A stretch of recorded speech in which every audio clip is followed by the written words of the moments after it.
So ito po yung ano natin, ito po yung topic po natin 'yan kasi meron po kasing nagtanong po sa akin yan nito eh. And actually gusto ko pong i-discuss po siya mamaya po sa klase po natin sa 8 PM class po natin yung formation po natin sa LCA. Pero gusto ko pong ano eh, gusto ko pong tinatawag na ma-separate po yung about the salvation and the eschatology. So yan po mga sir. So gusto ko pong i-separate po yung discussion concerning of that. So kaya nga po yun pinauna ko na po na i-discuss itong ligtas na ba kayo? Kasi yan po yung always na tinatanong sa atin ng mga born agoy, di ba? Particularly itong mga fundamentalist, itong mga Kamakop, itong Pentecostal, Baptist. First, itatanong po nila sa atin, ligtas ka na ba? Bakit? Kasi parang po sa kanila, according po sa kanila, nang dahil po nagbasa daw po sila ng Biblia, ng banal na kasulatan. So therefore, naligtas na daw po sila by way of professing na they have faith sa Panginoong Jesucristo. Bakit po kasi sinabi po kasi ng banal na kasulatan is pamamagitan ng pananampalataya, naligtas po kayo. So yan po yung sinabi ng banal na kasulatan. Pero ang problema, according to St. Peter, ang dami-dami pong mga nakasulat, sa banal na kasulatan na yung mga hindi mananampalataya o yung mga antikristo, ini-interpret po nila ng hindi po tama. Gaya po sa ginawa po nila sa ibang parte ng banal na kasulatan. So pag sinasabi po natin kasing kaligtasan, gawa po yan ng Panginoong Diyos eh. Bakit kasi tayo po kasing mga tao, wala po tayong kapangyarihan na makapagliligtas po sa atin pong sarili. Bakit po kasi tayo po yung nalugmok sa kasalanan eh. Tayo po yung napunta doon sa kasalanan. Di ba? Romans chapter 5 verse 12. So napunta po tayo, kaya nga po mamamatay po tayo. Bakit po? Kasi meron po tayong kasalanan. Kasi yung death po kasi, yan po yung consequence, kabayaran. Yung damage, kumbaga, yan po yung consequence sa kasalanang ginawa ng ating unang mga magulang, Adan at saka si Eva. So kaya nga po, lahat po ng tao na magiging tao or isisilang sa sanlibutan pong ito, ay yun, mamamatay po siya. Bakit po? Kasi nagkasala po siya eh. And at the same time, maliban po sa tinatawag na nature po niya talagang mamatay, and spiritual and theologically, yung kamatayan, dala po yan ng tinatawag na kasalanan. So yan po. So ngayon, ang tao nalugmok sa kasalanan, na napunta po siya sa kasalanan. So sinabi ko po kanina, wala po siyang kapangyarihan, iligtas po niya yung sarili po niya from the kumunoy of sin. Yung kumunoy ng kasalanan. So kung tayo po yung gagawa sa sarili po natin para maligtas po tayo, talagang hindi po tayo maliligtas. At talagang lulubog po tayo kung wala po tayong aasahan na hindi po belong or hindi po kasama natin na tinatawag na labas po sa tinatawag na kasalanan. So yan po mga sir. So sa makatwid, meron pong ibang being na magliligtas po sa atin at kukunin po niya tayo from the slavery of sin sa pamamagitan ng kanyang tinatawag na kamatayan. Kaya nga po Hebrews chapter 9 verse 22, wala pong kasalanang mapapatawad, wala pong madidelete or mai-erase na kasalanan kung wala po yung kamatayan ng ating Panginoong Hesukristo. So nang dahil po sa kamatayan ng Panginoong Hesukristo, lahat po ng tao naligtas at ito po yung hinahawakan na mga kaibigan po natin yung mga sulpot. Dahil tapos na pong namatay ang Panginoong Jesucristo, pagkatapos ako, nanampalataya ako sa kanyang kamatayan, so therefore ligtas na ako. Ang question, yan po ba ang pagkakaintindi ng mga apostol? Hindi po. Bakit po? Kasi yung tinatawag na action ng Panginoong Jesucristo, it is a meritorious action po ito. Bakit po? Kasi again, hindi po natin magagawa yung kaligtasan kung sa atin lang. Kung tayo po yung tinatawag na magligtas sa sarili po natin, hindi po. Bakit po? Kasi sabi ng Panginoong Jesucristo, without me, you are nothing. Kung wala ako, wala kayong tinatawag na magagawa. Yan po mga sir. So ngayon, kailangan po tayo ng tagapagligtas. And syempre, kung meron po tayong tagapagligtas, hindi po pwede nakatunganga lang po tayo. Umupo lang po tayo sa isang gilid, pagkatapos umupo tayo sa isang silya, pagkatapos sasabihin kong, nanampalataya ako sa Panginoong Jesucristo, ligtas na ako. Yan po ba yung sinabi ng banal na kasulatan? Hindi po. Bakit po? Kasi yung tinutukoy po nating salvation, Yung tinutukoy po natin salvation na ginawa ng Panginoong Diyos, na siya lang po yung makakagawa po niyan, sa terminong Katoliko, tinatawag po yan na objective salvation. At yan po yung mababasa po natin sa Ephesians chapter 2, verse 8 to 9. Na wala pong makakagawa na kahit na sino, maliban lamang po sa Kanya. Bakit po? Kasi yung kasalanang nagawa po natin against sa Diyos, infinite po eh. So dapat ang magbabayad din po nito, infinite being. For example, nagkakautang po ako sa inyo mga sir, mga ma'am, ng 1 billion pesos. Hindi po pwedeng ang ibabayad po natin o ibabayad ko po sa inyo ay 1 centavo. Hindi po pwede yon.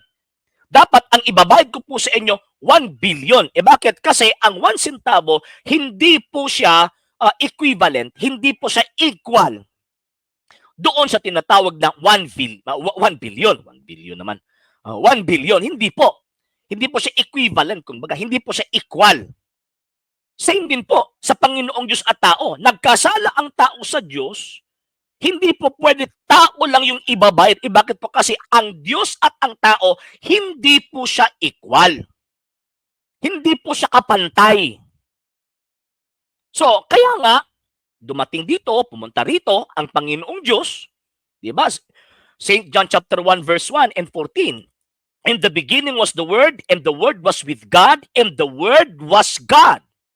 Itong salitang ito, ang Diyos. Hindi po, pag Protestante po magbabasa po niyan, sasabihin po na Biblia yan. Hindi. It refers to the person of Christ. Kaya nga po ang ibang translations ng mga version ng Biblia na translation or version ng mga Protestante, instead of word po yung nilalagay po nila ng Kristo.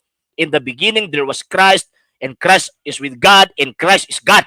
Yan po yung Protestant version eh. And pagdating ng 14, itong word na sinabi ni St. John na Diyos, naging tao ito. Bakit? Ano yung purpose? Ano yung objective? Bakit naging tao po siya? Hebrews chapter 9 verse 22, walang kasalanang mapapatawad kung hindi. Ano ba yun sa Tagalog? Yung paagasan, yun. Kung walang dugo na i-offer. So yan po yung purpose. Kaya nga po naging tao ang Diyos. Yung salita ng Diyos, ang Diyos na salita, naging tao ito. Bakit kasi para ang tinatawag na offering o yung sakripisyo na i-offer doon sa krus, same value sa utang ng tao doon sa Diyos. Ang utang natin doon sa Diyos, infinite. So dapat ang ibabayad din, infinite din. Kaya nga, nang naging tao ang ating Panginoong Jesucristo, yun, isinauli po niya. Bakit kasi? Same po sila, same nature po sa kanyang ama eh. Same nature po na Diyos. So, same value. So, kaya nga, ang tao maliligtas pag mananampalataya po tayo sa Panginoong Jesucristo. Bakit po? Kasi ang Panginoong Jesucristo, same value po siya sa Diyos kung saan po tayo nagkasala. So, ang sino mang manampalataya sa Kanya, may kaligtasan. Bakit? Kasi same value po siya sa Ama eh. Same value po siya sa Ama. Pero ang tanong, kailan po natin matatanggap yung tinatawag na salvation? Kailan po? Sa mga kaibigan po natin mga sulpot, manampalataya ka lang, okay na. Huwag ka nang gumawa. Huwag ka nang, ang dami-dami po nilang mga, dami-dami po nilang mga cheche-bureche yung huwag kang gumawa para sa kanila. Sa atin hindi. Kasi yung objective salvation, siya lang po yung makakagawa, hindi po tayo, hindi po yung magawa po natin. Siya lang po yung makakagawa. Itong salvation na ito, dapat tayong mag-cooperate. Dapat po natin isubject po yung mga sarili po natin para sa salvation na ginawa ng ating Panginoong Jesucristo. Mga sir, mga ma'am, itong topic na ito, importante po ito pag makaharap po kayo ng mga sulpot, lalo na po mga Baptist, Born Agoy, Pentecostal, at iba pa. Bakit? Kasi ang itatanong po sa inyo, ligtas ka na ba? So, kung hindi po natin alam yung mga distinction of terms and explanation kung ano yung nakasulat sa banal na kasulatan, hindi po tayo or wala po tayong capacity to answer their questions and attacks. So, yan po mga sir. So, dapat, ano po natin ito. So alam po natin yung mga distinction of terms o mga terminong gagamitin po natin. Okay, so yung Ephesians chapter 2 verse 8 to 9, refer po yun sa objective salvation na kung saan ang Kristo lang ang makakagawa, hindi po tayo. Pero hindi rin po pwedeng tinatawag na hindi po tayo maging subject sa kaligtasang ginawa ng Panginoong Jesucristo. Dapat po tayong maging subject po niya. Dapat po tayong tumanggap sa tinatawag na kamatayan po niya. Kaya nga po ang Kristo gumawa po ng tinatawag na mga instrumento para matanggap po natin ang kaligtasang ito. Ano po yung mga instrumento, mga sir, mga ma'am? Ang mga instrumento po, ito po yung tinatawag po natin ng mga sakramento. By way of these sacraments, matatanggap po natin yung kamatayan ng Panginoong Jesucristo. Sa terminong Katoliko pa, tinatawag po yan na sanctifying grace. At according po sa katuruan po natin, na ang sanctifying grace, sinasabi po ito according sa Council of Trent, sanctifying grace is the sole formal cause of justification. This means that the infusion of sanctifying grace affects the eradication of sin as well as inner sanctification. So yung kasalanan po natin, pag makakatanggap po tayo ng sanctifying grace, tatanggalin po yan niya yung mga kasalanan, and pagkatapos, bibigyan po niya tayo ng tinatawag na inner sanctification. Pero temporary po ito. Bakit? Kasi mawawala po yung sanctifying grace, yung grasya na yun, kung magkakasala po tayo. Kung magkakasala po tayo. At mababalik din po ulit kung tatanggap po tayo ulit ng sanctifying grace. In what way? So kaya nga po ang Kristo, nagtatagpo siya ng mga instrumento. At yung mga instrumento na yun, yan po yung tinatawag natin sa mga termino natin ginagamit sa dogma ng Simbahang Katolika, yan po yung sakramento. Yon. Sacrament, it is an outward sign instituted by Christ to give grace. Pag sinasabing outward sign, explicit, makikita po natin sa ating dalawang mga mata, outward symbol or sign na nagbibigay patunay na itong explicit na sign na ito, outward sign na ito po nagpapatunay na ang Panginoong Diyos nagbibigay po sa atin ng grasya. So pag makatanggap po tayo ng bautismo, outward sign, makikita po yung form and the matter. Ano po yung tinatawag na matter po doon? Yung tubig, yung ministro. Ano po yung form po doon? Yung isasalita po ng pari, I baptize you in the name of the Father and of the Son and of the Holy. So, sa pamamagitan po niyan, mga sir, mga sir, mga ma'am, yun, makikita po natin na ang Diyos nag-i-infuse po sa atin ng grasya. At tinatanggal po sa atin yung tinatawag na kasalanan. Yan. Yan po yung proseso eh. According sa banal na kasulatan, di ba? Kung titingnan natin, ang Panginoong Jesucristo nagsasabi na, kapag hindi kayo manampalataya at magpabautismo, wala kayong kaligtasan. Di ba? Pagkatapos sabi na St. Paul, ang kaligtasan, ang bautismo ang nagliligtas sa atin. O di ba? So, ibig po sabihin po niyan, yan po yung mga mga instrumento na kung saan matatanggap po natin yung sanctifying grace, kung saan yan po yung pamasakay po natin patungo doon sa Diyos at para maligtas po tayo. Kapag wala po yung sanctifying grace, patay po tayo sa harap ng Panginoong Diyos. Hindi po natin natanggap yung kamatayan ng ating Panginoong Jesucristo. Yan po yung reason, mga sir. So kaya nga tayo mga Katoliko, pag sinasabing salvation, kaligtasan, objective and subjective. Objectively, ang Kristo po yung gumawa ng kaligtasan para po sa atin at ang kaligtasan yung para sa lahat ng tao.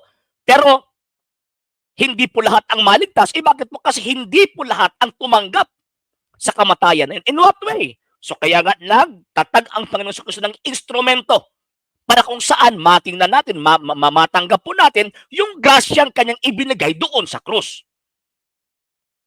Magbibigay po tayo ng always ko pong ginagamit na example, mga sir, mga ma'am. For example, nananampalataya po tayo na ang kanin, yung lutong kanin, ay ito yung instrumento na mabusog po tayo. Tanong, nabusog na po ba tayo dahil naniniwala tayo na ang kanin ay makapagbubusog po sa atin? Hindi. Kailan po tayo mabubusog? Kung kukunin po natin yung kanin, ilalagay po natin sa ating plato.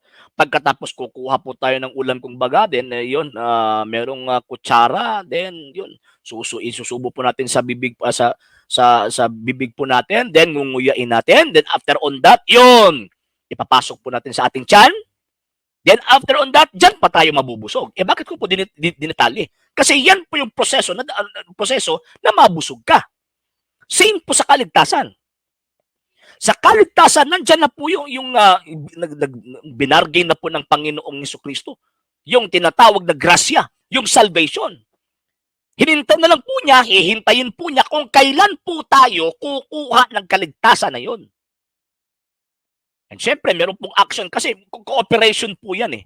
Magko-cooperate po tayo sa grasyang binigay ng Panginoong Jesucristo sa atin. So, kinakailangan tayo po yung lalapit. Hindi po si Kristo po yung lalapit. Tayo po yung lalapit. Bakit po? Kasi yan po yung pagpapatunay na binigyan po tayo ng Panginoong Diyos ng grasya ng konversyon sa ating buhay para lumapit po tayo sa Panginoong Jesucristo. In that manner, tatanggapin po natin siya by way of His instrument. Ano po yung instrumento na yun? Yan po yung sakramento. So, yun, sa bata pa, bautismuhan na po tayo. Kasi yung baptism po kasi yan po yung door, pintuan ng lahat ng mga sakramento. Hindi ka makakatanggap ng ibang mga sakramento kung hindi ka mabautismuhan. At yung bautismo na yan, kaisang beses lang po mangyayari sa ating buhay. Hindi po pangalawa, pangatlo, pang-apat, hindi. Kaisang beses lang po na mangyayari po yan. And the same din po sa confirmation. And the rest of that, pwede po nyo matanggap pa ulit-ulit kung gustuin po ninyong tatanggapin yan. Yun. Yan po mga sir, ha? Okay. So ngayon, dyan po natin matatanggap, ha? Dyan po natin matatanggap yung grasya ng Panginoon. At yan po yung pamasahe po natin. Patungo doon sa langit. Bakit kasi, siyempre, pag magkaharap po tayo sa Diyos, ang impediment po natin, yung, ano ba sa Tagalog, yung babag, yung hindrance, kung baga. Ano ba yan? Sa Tagalog, babag, parang naka sa Bisaya naay-ali ba? 'Di ba? Naay-ali or babag. Ano ba sa Tagalog mga sir? Please paki-back up po ng vocabulary. Balakid. Thank you po. Okay. So, ang kasalanan po natin, yan po yung hadlang or balakid na makita po natin ang Panginoong Diyos. Makita po natin yung eternity. Yan po yung balakid eh. Sa theological term, tinatawag po yun na impediment. Yan po yung impediment ng ating pagkatao sa harapan po ng Diyos. Hindi po natin makikita ang Diyos mukha sa mukha. Wala po tayong beatific vision. Bakit? Kasi meron pong impediment or hadlang or balakid para makita po natin ang glory ng Panginoong Diyos. Yan po yung ano eh.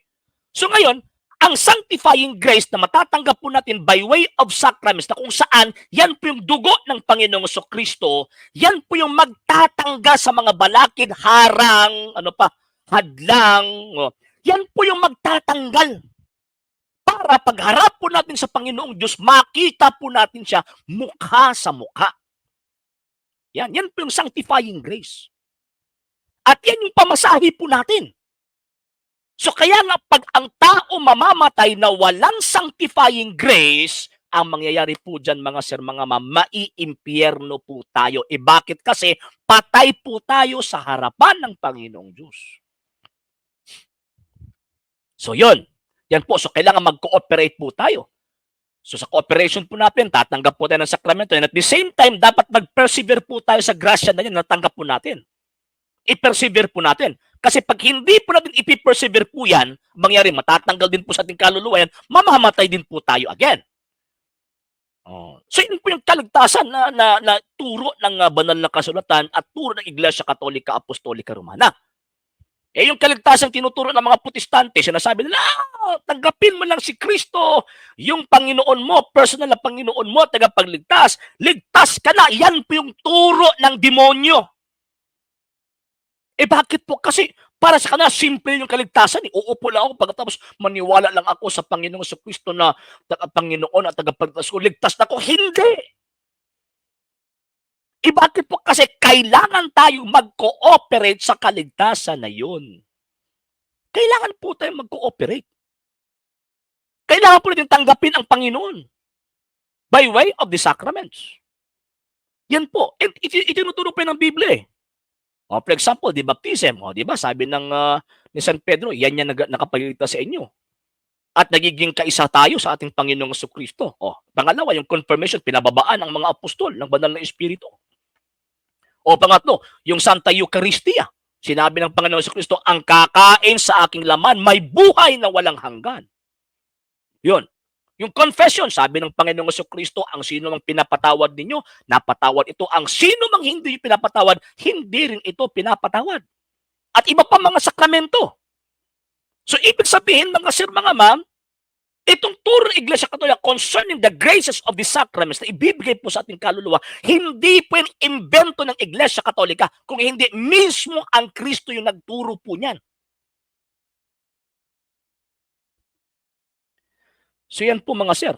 And syempre, itong mga sulpot na ito, tinuturuan po nila yung mga membro po nila na wala, umupo lang. Pagkatapos maniwala ka lang, ligtas ka na. Yan po yung paborito ng demonyo kasi mamamatay po yan sila na walang grasya. Mamamatay po yan sila na walang grasya. Kung mamamatay po sila na walang grasya, so therefore, saan sila pupunta? Maiimpyerno. Kaya nga tayong mga Katoliko, blessed po tayo. Blessed po tayo. Tayong mga Katoliko, bakit kasi nandiyan na po yung grasya eh? Binargay na po ng Panginoong Jesucristo yung grasya sa Iglesia Katolika kasi ang Iglesia Katolika, siya po yung reservoir of grace. Siya po yung siya po yung administrator of graces. Binargay na po niya. Hinihintay na lang po tayo ng Panginoong Jesucristo kung kailan po natin tatanggapin or kukunin yung mga grasya na yan. Mas mabuti na po kasi mga sir, mga ma'am, na alam po natin yung pananampalataya natin. Hindi na po puro kaharap natin yung mga hindi Katoliko at nanalo tayo sa debate o diskusyon. Pagkatapos wala po tayong alam sa pananampalataya natin. Useless po yan. So dapat alam natin yung pananampalataya po natin kasi mas madali na po nating masagot itong mga sulpot na ito kung alam natin yung pananampalataya natin. So yan po. So itong sinasabi nila, naligtas ka na ba? Ang tinatanong po nila, parang nag-a-act po sila that they are God. Kasi alam po nila, ligtas ka na eh. Di ba? Sabi nga ng Panginoong Jesucristo, ano ba yun? Okay, Saint Matthew chapter 24 verse 13. Ito po, babasahin natin mga sir ha. 24:13. Ito po yung sinabi ng banal na kasulatan. 24:13. Ito po. Okay. Ngunit ang mananatiling tapat hanggang sa wakas ay maliligtas. Yun.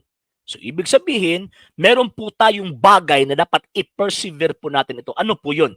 Yan po yung grasya. At yung grasya na yan, galing sa Panginoong Hesukristo.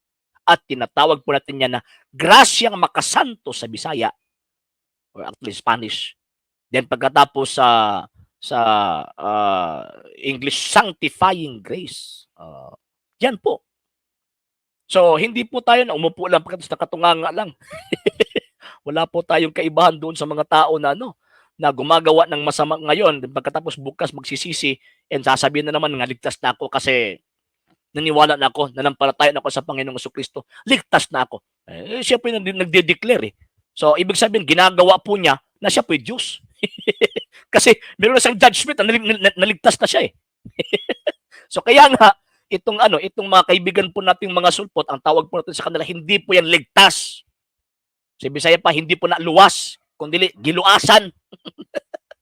Mauna.